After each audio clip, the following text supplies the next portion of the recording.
Hi friends, welcome back to our channel all in one knowledge. ఇవాల్టి మన కథ గర్వం తలకెక్కితే. ముమ్మడివరం అనే ఊళ్ళో సత్తయ్య అనే రైతు ఉండేవాడు. అతడి ఇంట్లో 2 కోడిపుంజులు ఉన్నాయి. ఆ కోడిపుంజుల్లో వాటికి నేనే బలవంతుడనే గొడవ జరిగింది. సరే, ఎవడు బలవంతుడో ఇప్పుడే తేల్చుకుందామని 2 పోట్లాడుకోవడం మొదలుపెట్టాయి. చాలాసేపటికి ఒక కోడిపుంజు తీవ్రంగా గాయపడి దెబ్బలకు తాళలేక దూరంగా పారిపోయింది.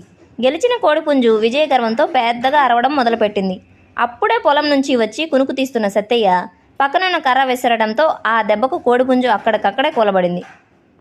విన్నారు కదా ఫ్రెండ్స్ ఈ కథ నుండి మనం తెలుసుకోవాల్సిన నీతి ఏంటంటే, విజయ గర్వంతో విర్రవీగేవాడికి దేవుడు తగిన శిక్ష వేస్తాడు. విజయం వరించింది కదా అని చెప్పి గర్వంని చూపించకూడదు. ఎంత ఎదిగినా ఒదిగి ఉండడం నేర్చుకోవాలి. Thank you for watching. మీకు ఈ కథ నచ్చినట్లయితే please like, share and subscribe. ఇలాంటి మరెన్నో కథలను మన ఛానల్లో చూడవచ్చు. Thank you for watching.